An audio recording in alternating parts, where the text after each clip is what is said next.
Hello guys, तर स्वागत आहे तुमचं आपल्या या यूट्यूब चॅनलवरती. मित्रांनो, चॅनलवर नवीन असाल तर चॅनलला सबस्क्राईब नक्की करा आणि अशाच नवनवीन अपडेट्स आपल्या चॅनलवरती पाहत राहा.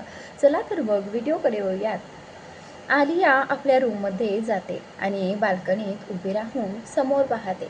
काही वेळाने ती परत रूमकडे वळते आणि थक्क होते. रूम अतिशय सुंदरपणे सजवलेली असते. ती मनात विचार करू लागते, मी दुपारी जेव्हा आले होते तेव्हा असं काहीच नव्हतं. मग एवढ्या कमी वेळात इतकी सुंदर सजावट कशी झाली आणि मला कसं कळलं नाही. ती तिथेच शांत उभी राहून विचारात हरवलेली असते. तेवढ्यात तिच्या खांद्यावर कुणाच्या तरी उष्ण श्वासांचा स्पर्श तिला जाणवतो. ती काही प्रतिक्रिया देण्याआधीच विराज मागून तिच्या कमरेत हात घालून तिला जवळ ओढतो आणि तिच्या कानात काहीतरी कुजबुजतो. ते ऐकून आलिया आश्चर्याने त्याच्याकडे मोठ्या डोळ्यांनी पाहू लागते. विराज हसत म्हणतो, what happen wife, are you ready for tonight? हे ऐकून आलिया पुन्हा आश्चर्यचकित होते. ती मनातच म्हणते, मिस्टर खन्ना असं कसं बोलू शकतात? मी तर स्पष्ट सांगितलं होतं की आपल्या दोघांमध्ये असं काही होणार नाही. ती विचार करत असतानाच विराज तिला अचानक आपल्या बाहुपाशात उचलतो आणि रूममध्ये घेऊन जातो. आलिया घाबरून त्याच्या गळ्यात हात घालते. ती अजूनही त्याच्याकडे आश्चर्याने पाहत असते. विराजच्या चेहऱ्यावर एक हलकीशी खोडकर स्मित रेषा असते. तो तिच्या डोळ्यात पाहून डोळा मारतो आणि अलगद तिला बेडवर झोपवतो. आलिया काही न बोलता फक्त त्याच्याकडेच पाहत राहते. ती नेमकं काय करणार आहे हे समजून घेण्याचा प्रयत्न करत विराज हळूच तिच्याकडे झुकतो आणि वेळ न दवडता तिच्या ओठांवर आपले ओठ टेकवतो. त्याचा स्पर्श हळूहळू अधिक गहिरा आणि भावनिक होत जातो. आलिया त्याला दूर करण्याचा प्रयत्न करते, पण विराज तिला सोडण्याच्या मनस्थितीत नसतो. तो तिचे हात आपल्या हातात घट्ट पकडतो आणि तिला अधिक जवळ ओढतो. काही वेळानंतर आलियाला श्वास घेण्यास त्रास होऊ लागतो. ती त्याच्या खांद्यांवर हलकेच मारून त्याला दूर करण्याचा प्रयत्न करते. तेव्हा विराजला जाणवतं की ती अस्वस्थ झाली आहे आणि तो हळूच मागे सरकतो. तो तिच्या कपाळाला आपलं कपाळ लावून तिच्या डोळ्यात पाहू लागतो. आलिया जोरजोराने श्वास घेत स्वतःला सावरते. थोड्या वेळाने ती रागाने त्याच्या छातीवर मुठीने मारत म्हणते, how dare you mister Khanna? Viraj हसत म्हणतो, what did you say wife, please say it again. Alia रागाने त्याला दूर ढकलत म्हणते, तुम्ही काय करत आहात मिस्टर खन्ना? विराज लगेच तिला पुन्हा आपल्या जवळ ओढतो आणि म्हणतो, कदाचित तू विसरत आहेस, आपण नवरा बायको आहोत. मला मिस्टर खन्ना नाही, हबी म्हण. हे ऐकून आलिया लाजून लाल होते आणि नजर खाली करते. हबी हा शब्द तिच्या तोंडून बाहेरच पडत नाही. विराज तिच्या गालांवर हात फिरवत हळूच म्हणतो, I really like you red cheeks wife. Alia त्याच्याकडे मोठ्या डोळ्यांनी पाहत म्हणते, no you can't do this. ती स्वतःला सोडवण्याचा प्रयत्न करते, पण विराज तिला सोडायला तयार नसतो. अशा प्रकारे दोघांमध्ये हलकीशी ओढाताण सुरू होते. जितकी आलिया दूर जाण्याचा प्रयत्न करते तितकाच विराज तिला आपल्या जवळ ओढत राहतो. शेवटी आलिया स्वतःला सोडवण्यात अपयशी ठरून थकून म्हणाली, लिव्ह मी हबी. आलियाच्या तोंडून हबी हा शब्द ऐकताच विराजच्या चेहऱ्यावर मोठी स्मित रेषा उमटली. तो हसत म्हणाला, काय म्हणालीस वाईफ? मला नीट ऐकू आलं नाही, पुन्हा एकदा सांग ना. आलिया लाजत नजर खाली करत हलक्या मान हलवून नकार देते. हे पाहून विराज तिच्या कमरेत हात टाकून तिला हलकेच चिमटा काढत म्हणाला, वायफी प्लीज पुन्हा एकदा सांग ना. तेव्हा आलियाने हळूच त्याच्या कानात काहीतरी कुजबुजलं. ते ऐकून विराज काही क्षण स्तब्धच झाला. आलिया लाजत आपल्या ओठांना दातांमध्ये हलकेच चावत हळू आवाजात म्हणाली, प्लीज सोडा मला, माझ्या स्वीट हबी, मला खूप झोप येते. हे ऐकून विराजने तिला घट्ट मिठीत घेतलं आणि तिच्या ओठांवर हलकं चुंबन देत म्हणाला, ठीक आहे वायफी, आता तू झोप. असं म्हणत तो तिच्या डोक्यावरून अलगद हात फिरवत तिला झोपवू लागला. आलियालाही विराजच्या मिठीची ऊब अनुभवत शांतपणे झोपी गेली. विराज तिच्याकडे एकटक पाहत होता आणि तिच्या शांत झोपेकडे पाहून त्याच्या चेहऱ्यावर समाधान दिसत होतं. थोड्या वेळाने आलिया त्याच्या मिठीत निवांत झोपली होती आणि विराज तिच्या केसांशी खेळत छताकडे बघत काहीतरी विचार करत होता. हलकं हसत तो मनातच म्हणाला, आता मी खूप खुश आहे. तू फक्त माझी आहेस. आता तुला माझ्यापासून कोणीही दूर करू शकत नाही. असं म्हणत त्याने तिच्या कपाळावर प्रेमाने चुंबन दिलं आणि तिच्या जवळ डोळे मिटले. काही वेळातच तोही झोपी गेला. दुसऱ्या बाजूला जियाला तिच्या फ्लॅटवर सोडण्यासाठी विराजने त्याचा असिस्टंट रोहितला सांगितलं होतं. रोहित जियाला घेऊन जात होता, पण जिया सतत बोलत होती. रोहित, जो खूप शांत स्वभावाचा होता, मनातच पुटपुटला, बॉसने मला ही पागल मुलगी कुठून आणून दिली आहे. सतत बडबड करते, डोकं दुखायला लागले आता. तो तिला एक कटाक्ष टाकून पुन्हा गाडी चालवू लागला. पण जिया थांबायचं नाव घेत नव्हती. ती आनंदात विराज आणि आर्याबद्दलच बोलत होती आणि वारंवार रोहितच्या खांद्यावर टॅप करून त्याचं लक्ष वेधण्याचा प्रयत्न करत होती. शेवटी रोहितचा संयम सुटला. त्याने अचानक गाडी एका झटक्यात थांबवली. जिया आश्चर्याने म्हणाली, अरे, इथे का गाडी थांबवलीस? अजून माझा फ्लॅट आलेला नाही, चल लवकर. आणि त्यानंतर, मला खूप उशीर होतोय. मला घरी जाऊन अजून काम करायचे आहेत. आज मी खूप खूप खुश आहे. हे ऐकून रोहितला अजूनच राग आला. त्याने झटक्यात जियाचे गाल पकडले आणि म्हणाला, पुन्हा एकदा तोंड उघडलंस ना तर ते बंद करायला मला एक सेकंदही लागणार नाही. जिया त्याचा राग पाहून थोडी घाबरली, पण लगेचच त्याचे हात दूर करत म्हणाली, यू इडियट, स्वतःला काय समजतोस तू? थोडं बोलले तर डोक्यावर चढलास. कुठल्या माकडाला माझ्यापर्यंत पाठवलंय माझ्या जीजूने? ती पुन्हा बडबड करू लागली. आता मात्र रोहितला सहन झालं नाही. त्याने अचानक तिच्या ओठांवर आपले ओठ ठेवून तिला गप्प केलं. जिया एका क्षणासाठी पूर्णपणे स्तब्ध झाली. दुसऱ्या बाजूला करण मायरासोबत हॉटेल रूममध्ये होता. मायरा शांतपणे झोपली होती, पण करणच्या मनात सतत विचार सुरू होते. तो विचार करत होता की गेल्या 2 दिवसांपासून आलियाचा काहीच पत्ता नाही. ती कुठे आहे? तो काहीही झालं तरी आलियाला सोडू शकत नव्हता, कारण त्याला माहिती होतं की शर्मा एम्पायरची संपूर्ण प्रॉपर्टी आलियाच्या नावावर आहे आणि सध्या तो मायरासोबत आहे. तो कोणत्याही परिस्थितीत ती प्रॉपर्टी सोडायला तयार नव्हताच. म्हणूनच त्याला आलिया हवी होती.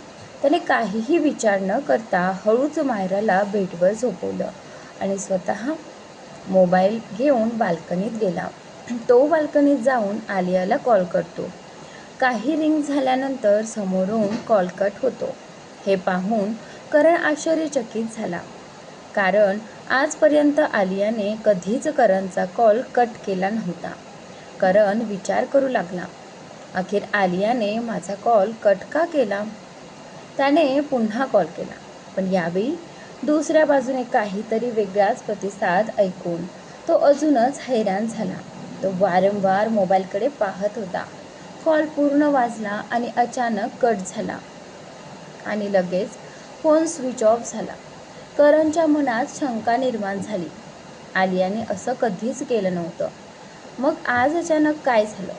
तो बराच वेळ बाल्कनीत बसून आशाकडे पाहत विचार करत राहिला. काही वेळानंतर त्याच्या ओठांवर एक कपटी स्मित आलं. तो स्वतःशीच म्हणाला, बस, आता जास्त वेळ नाही. आजची रात्र आणि उद्या मी तुला भेटणार आणि दुसऱ्याच दिवशी तुझ्याशी लग्न करणार. कारण आता मी आणखी वाट पाहू शकत नाही. मला लवकरात लवकर तुझी सगळी प्रॉपर्टी माझ्या नावावर करायची आहे आणि त्यासोबतच तुझ्यासोबत काही पण मज्जा घ्यायची आहे, असं म्हणत तो मोठ्याने हसायला लागला. त्याचं हास्य आवाज दूरपर्यंत घुमत होतं. त्या क्षणी तो पूर्णपणे वेड्यासारखा वागत होता. दुसऱ्या बाजूला आलिया विराजच्या मिठीत होती. विराजने तिचा मोबाईल घेतला आणि स्विच ऑन केला. तो रागाने मोबाईलकडे पाहत होता, जणू समोर करण उभा आहे आणि त्याला संपवून टाकेल अशा नजरेने पाहत होता. त्याच्या हातात असतं तर तो मोबाईलमधूनच करणला मारून टाकला असता, पण सध्या तो स्वतःला आवरत होता. थोड्याच वेळापूर्वी तो आलियासोबत झोपला होता, तेव्हा मोबाईलची रिंग वाजली. रिंगटोन ऐकून आलिया थोडी हलली. विराज लगेच मोबाईल शोधू लागला आणि त्याला तो बाजूच्या टेबलावर दिसला. त्याने मोबाईल उचलून पाहिला तर करणचा कॉल होता. हे पाहून त्याला खूप राग आला. वेळ पाहिली तर रात्रीचे 2 वाजले होते. तो मनात म्हणाला, रात्री यावेळी का कॉल करतोय? त्याने कॉल कट केला. 2-3 वेळा कॉल आल्यावर त्याचा राग अजून वाढला. शेवटी त्याने मोबाईल स्विच ऑफ करून बाजूला ठेवला. नंतर तो आलियाकडे पाहू लागला आणि मनात म्हणाला, आता पुरे झालं. तुझ्याजवळ कोणतीही अडचण येऊ देणार नाही. तुला जगातील सगळी सुख देईन. कारण आता तू सामान्य मुलगी नाहीस. तू विराज खन्नाची पत्नी आहेस. कोणीही तुला वाईट नजरेने पाहिलं तर त्याचे डोळे काढून टाकेन. हे बोलताना त्याच्या डोळ्यात वेगळीच जिद्द होती आणि वेडेपणा दिसत होता. काही वेळातच तो आलियाला मिठीत घेऊन झोपी गेला. तर मित्रांनो, आता इथे फक्त 2 मिनिटाचा गॅप आहे पुढील स्टोरी पाहण्यासाठी. तर प्लीज फक्त 2 मिनिटं वाट पहा.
दुसऱ्या बाजूला करणच्या हसण्याचा आवाज ऐकून मायरा जागी झाली. तिने बाजूला पाहिलं तर करण नव्हता. ती त्याला हाक मारू लागली. उत्तर न मिळाल्याने ती उठून शोधू लागली. बाल्कनीत तिची नजर, तिथे करण उभा हसत होता. मायरा त्याच्या खांद्यावर हात ठेवते तेव्हा तो दचकतो. मागे वळून पाहतो तर मायरा असते.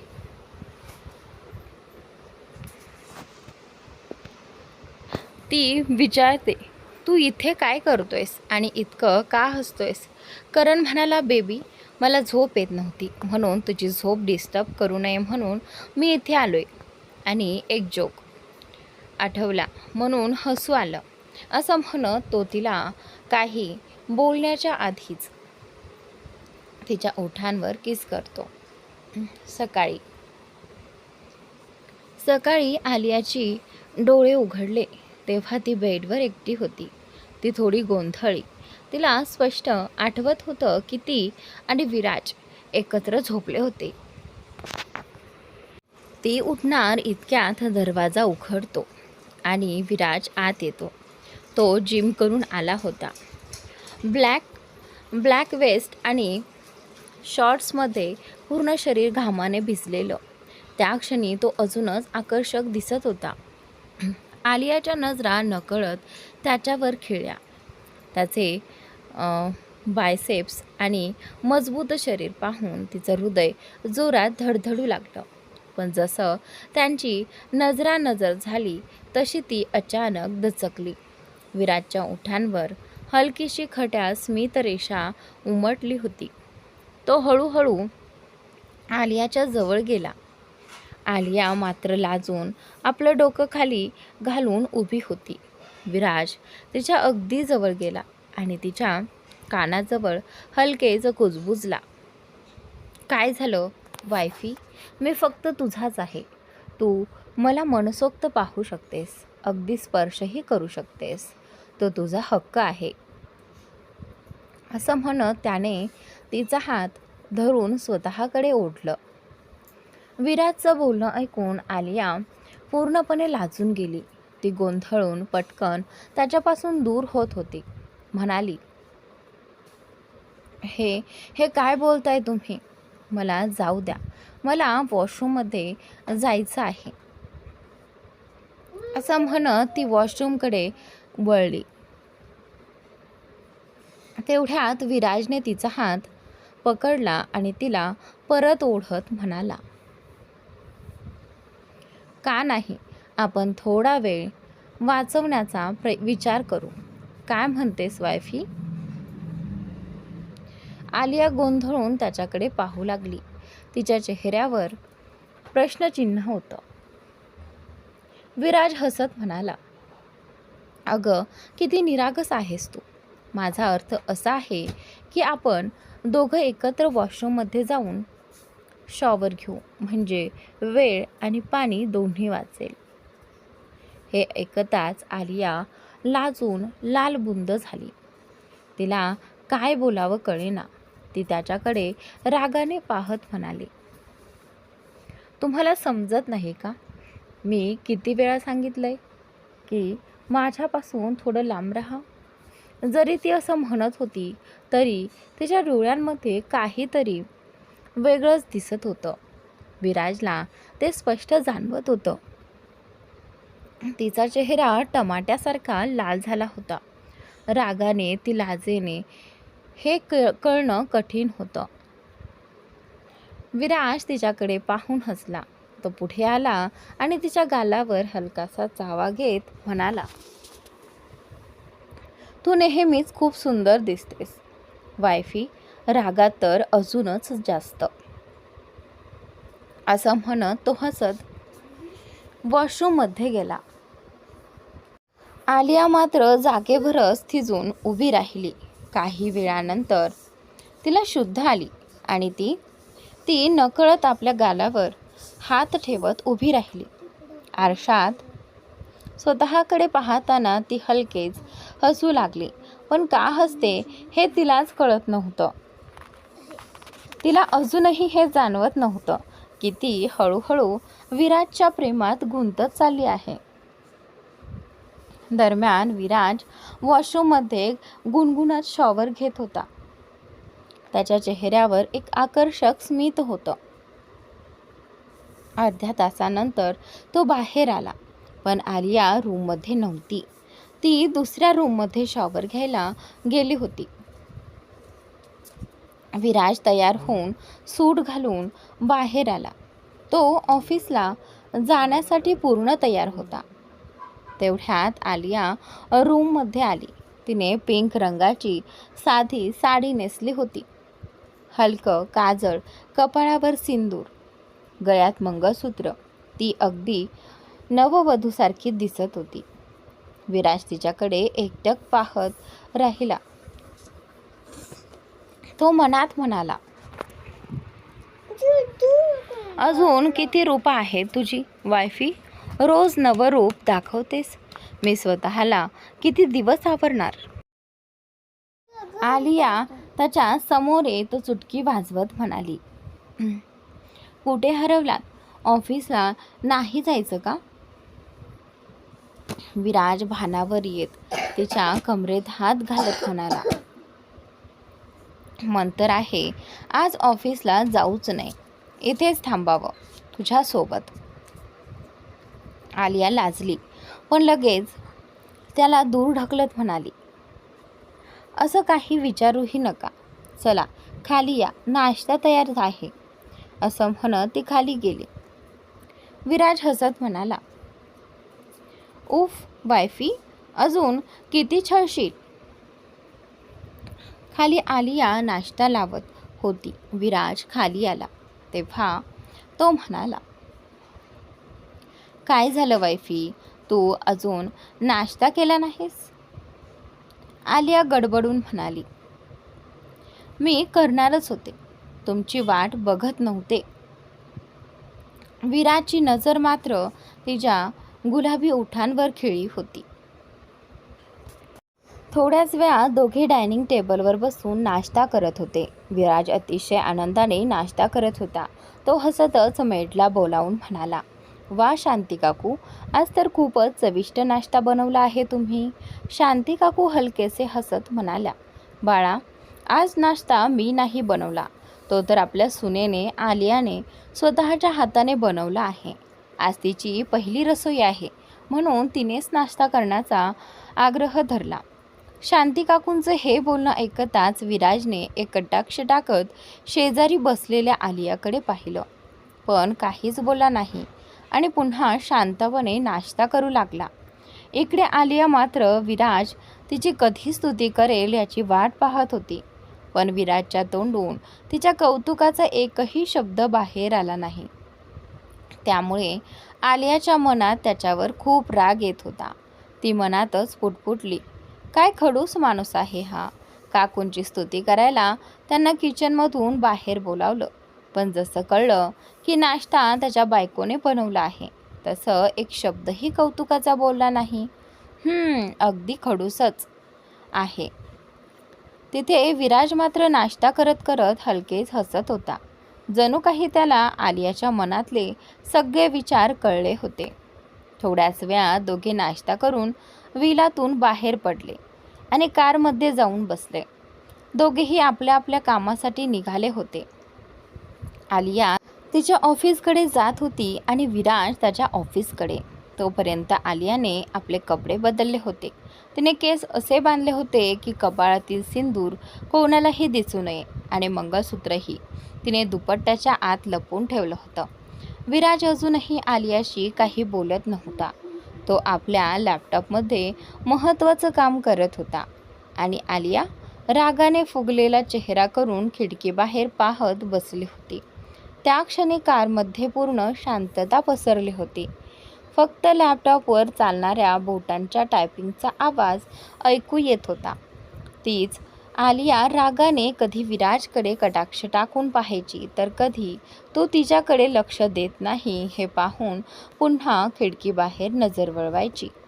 आलियाच्या या हालचाली विराज तिरक्या नजरेने पाहत होता. तो मनातच हलकेच हसला आणि स्वतःशीच म्हणाला, उफ, हा रागही नाराजी कुठे माझी जानच घेणार नाही ना वायफी. असं म्हणत तो पुन्हा आपल्या लॅपटॉपवर काम करू लागला. काही वेळानंतर ऑफिसच्या थोडं आधीच आलियाने विराजला गाडी थांबवायला सांगितलं आणि ती पटकन उतरू लागली. तेवढ्यात विराजने तिचा हात पकडून तिला थांबवत म्हणाला, इतकी घाई कशाची आहे वायफी, शांत हो, आरामात जा. आलिया रागाने त्याच्याकडे पाहत म्हणाली, माझा हात सोडा, मला खूप उशीर होतोय. विराजने तिच्याकडे एक नजर टाकली. ती साध्या सूटमध्ये हलक्या मेकअपनेही खूप सुंदर दिसत होती. आलियाचं हे रूप पाहून विराजला काहीतरी खटकलं, पण तो काही बोलला नाही. आलियालाही त्याच्या चेहऱ्यावरचे भाव कळले.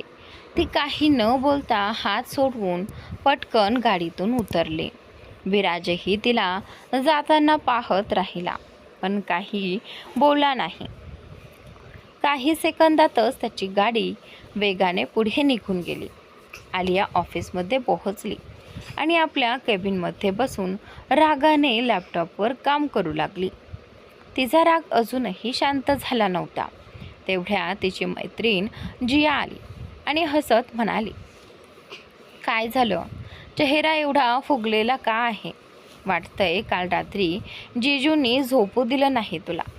जियाचं हे बोलणं ऐकताच आलियाचा राग पुन्हा वाढला. ती लगेच म्हणाली, त्या माणसाचं नावही माझ्यासमोर घेऊ नकोस आणि शांतपणे तुझं काम कर. इतक्यात जियाच्या मोबाईलवर करणचा कॉल आला. जिया चिडून म्हणाली, हा पुन्हा मला का फोन करतोय?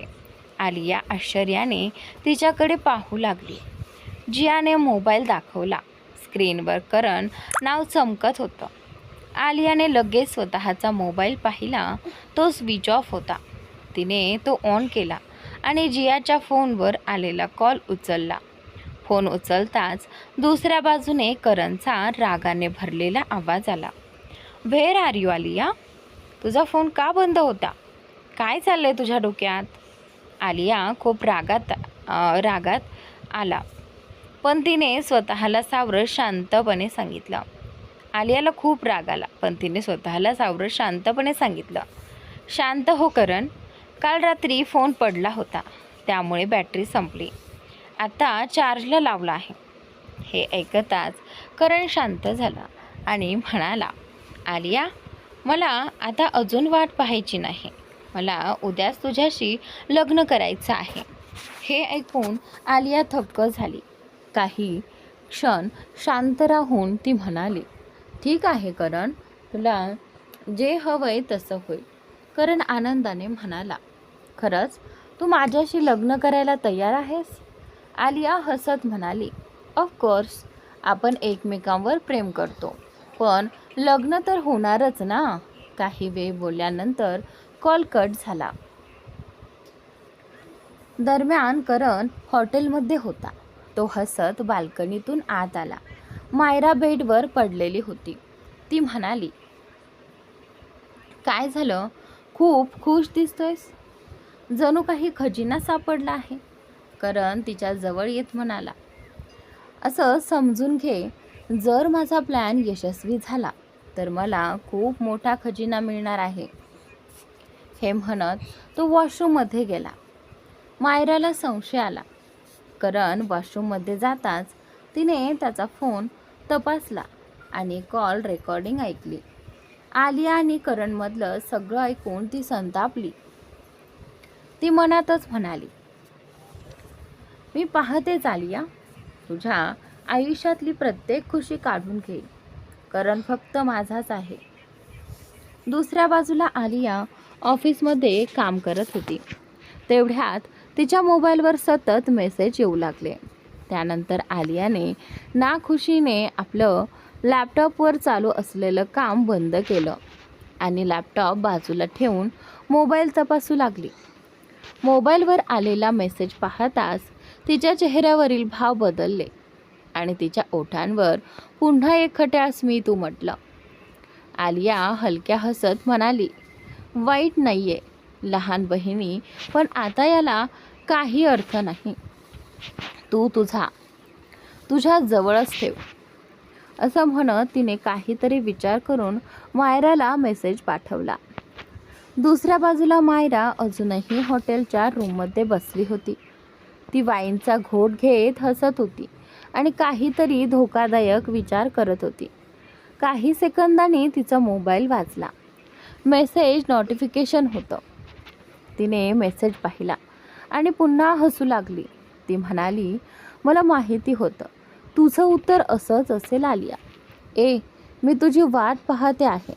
संध्याकाळी 4 वाजता आलिया ऑफिसमधून बाहेर पडली. तिने विराजला कॉल करून काहीच सांगितलं नाही, कारण ती अजूनही त्याच्यावर नाराज होती. सकाळी तिने बनवलेल्या नाश्त्याची त्यांनी स्तुती केली नव्हती ना, काही बोलला होता. त्यातच दिवसभर त्याने एकदाही कॉल किंवा मेसेज केला नव्हता. यामुळे आलियाचा राग अजूनच वाढला होता.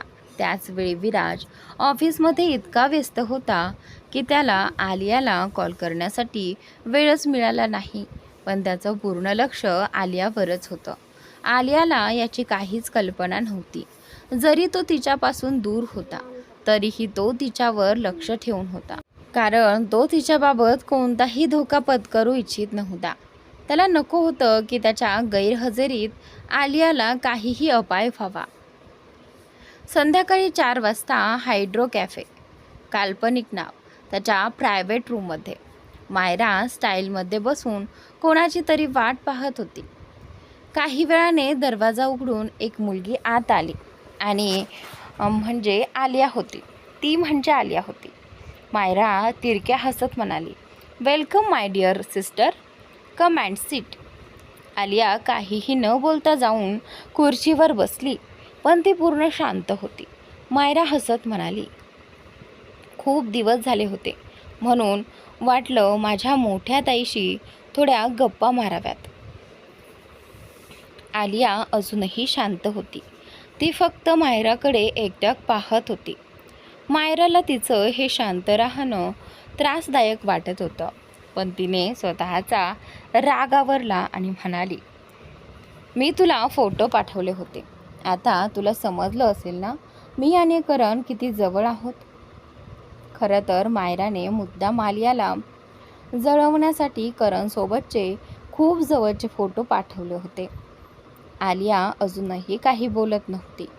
मायरा पुढे म्हणाली, मला माहिती आहे तू काय शांत आहेस. तुला आतून खूप दुखत असेल, त्रास होत असेल, पण काय करणार, नशीब असं असतं. माझ्या नशिबात आनंद आहे आणि तुझ्या नशिबात गमावणं. आता तू मान किंवा न मान, मी आणि करण एकमेकांचे आहोत आणि मी तुला सांगते, तू आमच्या आयुष्यातून दूर हो.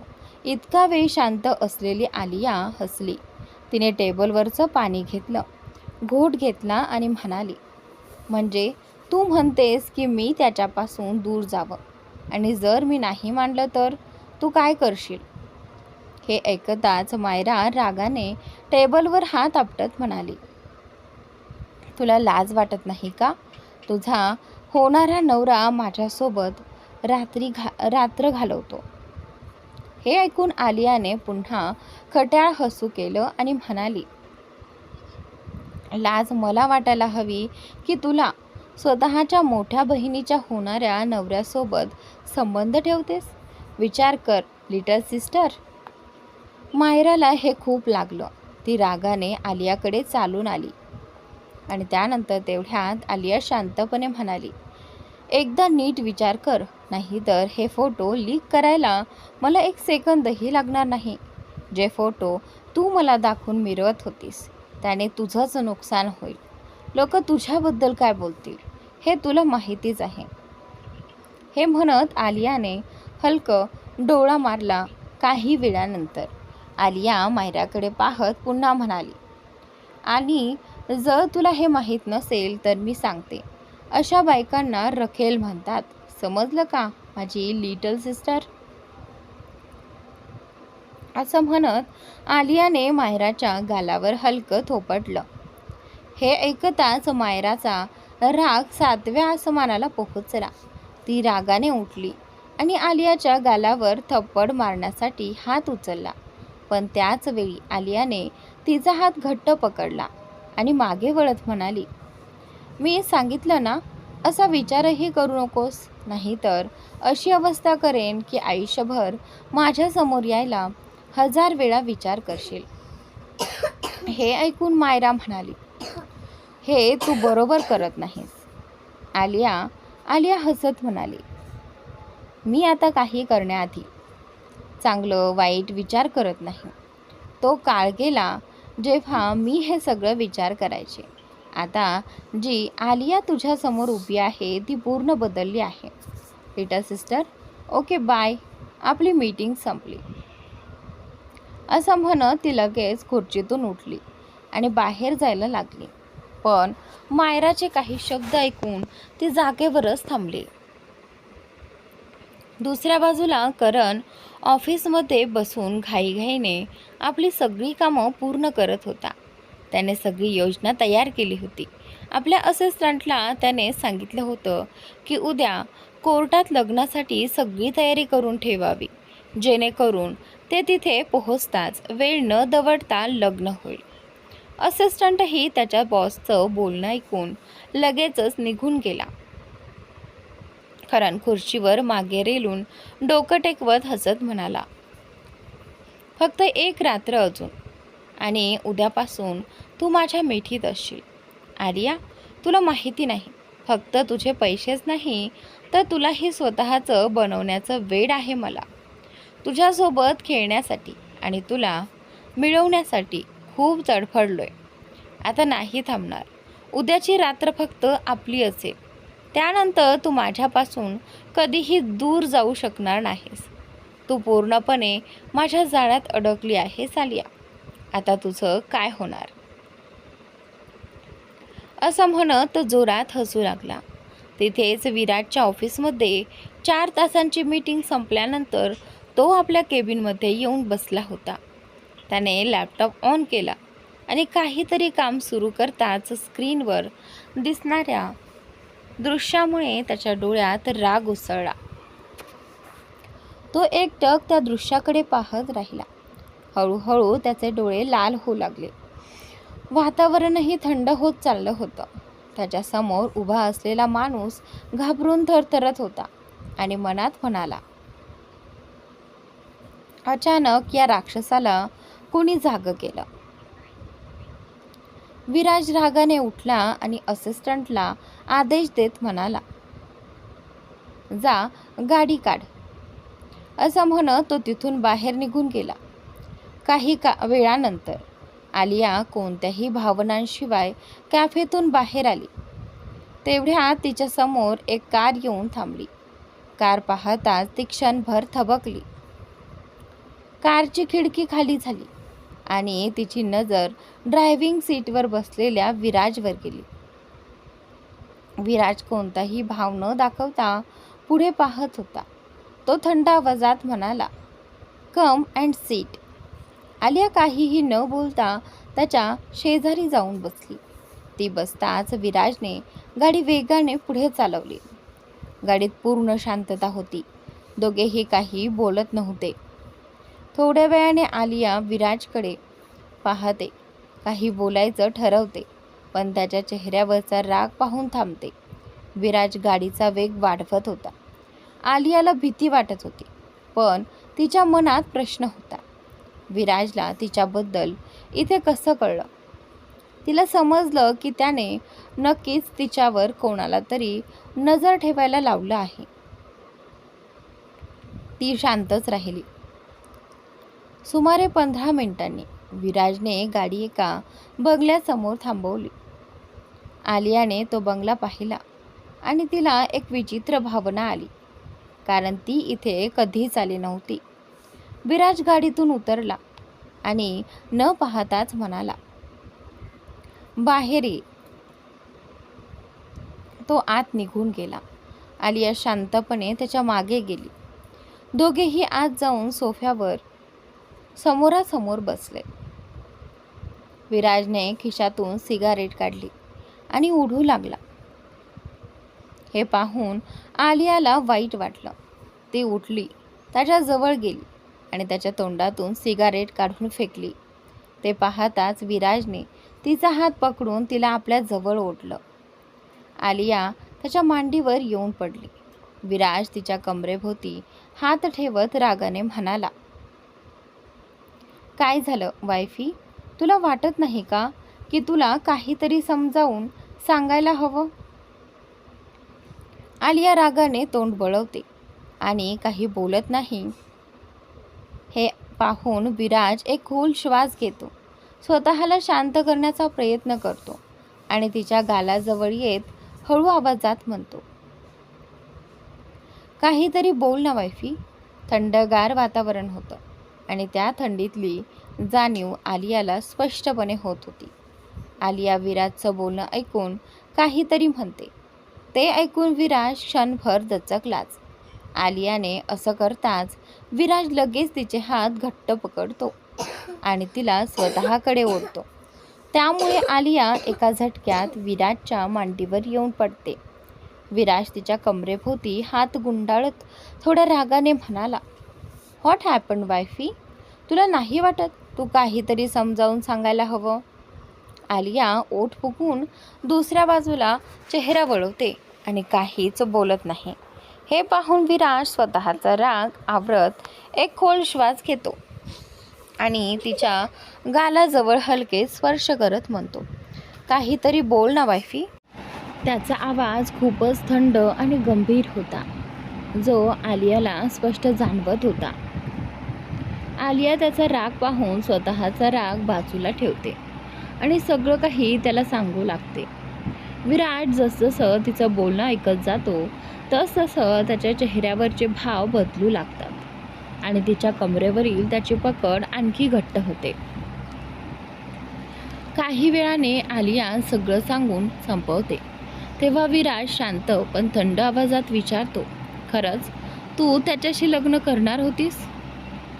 आलिया लगेच मान हलवत म्हणते, नाही, अजिबात नाही. मी त्या माणसाशी कसं लग्न करू शकते जो माझ्याच बहिणीसोबत रिलेशनमध्ये आहे आणि तिच्या पोटात त्याचं मूल आहे. इतकी मोठी गोष्ट ऐकूनही विराजच्या चेहऱ्यावर काहीच भाव दिसत नाहीत. तो निर्विकारपणे तिच्याकडे पाहत राहतो. मग हळूच तिच्या कानात म्हणतो, मग तू काय ठरवलं आहेस? तुला नाही वाटत का की तूही तुझ्या बहिणीला टक्कर द्यायला हवी? हे ऐकून आलिया गोंधळलेल्या नजरेने त्याच्याकडे पाहते, जणू विचारत असते, तू नेमकं काय म्हणतोयस? विराज हसत म्हणतो, यू आर सो इनोसंट वायफी. असं म्हणत तो तिला उचलून रूमकडे चालू लागतो. हे पाहून आलिया चिडून हातपाय हलवत स्वतःला सोडवण्याचा प्रयत्न करत म्हणते, ए रास्कल, मला खाली उतरव. तुला नक्की हवंय तरी काय? विराज हसत म्हणतो, आता तर मला फक्त तुझ्यासोबत बात घ्यायचा आहे. हे ऐकून आलिया म्हणते, कदाचित तू विसरत आहेस, आपल्यामध्ये असं काहीही होणार नाही. विराज तिला बाथरूमच्या दरवाजाजवळ घेऊन जातो. तिला खाली उतरवतो आणि म्हणतो, जर काही नाही तर होऊ शकतं ना? काय म्हणतेस वायफी? आलिया लाजून खाली बघते. हे पाहून विराज हलकसं हसतो. तिच्या ओठांवर हलकासा किस करून आत बाथरूममध्ये जातो. आलिया त्याच्याकडे पाहत असते आणि स्वतःही दुसऱ्या बाथरूममध्ये शॉवरसाठी जाते. दरम्यान मायरा अजूनही कॅफेमध्ये बसून विचारात हरवलेली असते. ती विचार करते, मी इतकी मोठी गोष्ट सांगितली पण आलियाच्या चेहऱ्यावर काहीच बदल नव्हता. तेवढ्यात तिचा फोन वाजतो. स्क्रीनवर करणचं नाव दिसतं. ती हसत कॉल उचलते. करण रोमॅन्टिक अंदाजात म्हणतो, माझी आठवण काढत होतीस ना जान? मायरा हसत म्हणते, आणखी कोणाची आठवण काढणार? तूच तर आहेस माझ्या आयुष्यात. करण हसतो, मग भेटून ही दुरी संपवूया ना? मायरा म्हणते, व्हाय नॉट? मलाही तेच हवं आहे आणि मला तुला काही सांगायचंही आहे. करण विचारतो, काय खास आहे? मायरा हसत म्हणते, थोडं थांब, लवकरच कळेल. करण तिला ऑफिसला बोलावतो. मायरा तयार होऊन तिथे जाते. ऑफिसमध्ये पोहोचताच ती सरळ करणच्या केबिनमध्ये जाते. करण तिला पाहताच स्वतःवर नियंत्रण ठेवू शकत नाही आणि तिला उचलून आतल्या रूममध्ये घेऊन जातो. काही वेळानंतर दोघेही एकमेकांच्या मिठीत असतात. मायरा हसत म्हणते, baby, I have a good news for you. Karan कुतूहलाने पाहतो. मायरा म्हणते, तू बाबा होणार आहेस करण. आणि त्यावेळी हे ऐकून करण क्षणभर स्तब्ध होतो. मनात विचार येतो, हे कसं शक्य आहे. पण चेहऱ्यावर हलकी स्मित ठेवून तो तिच्याकडे पाहतो. मायरा विचारते, तुला आनंद नाही झाला का. तेव्हा करण काहीतरी असं बोलतो जे ऐकून मायरा खूप खुश होते. शेवटी करणने असं काय सांगितलं असेल. तर मित्रांनो, पुढील स्टोरी नक्की पहा. पुढील भाग उद्या अपलोड होईल, तर नक्की पहा आणि चॅनलला सबस्क्राईब नक्की करा.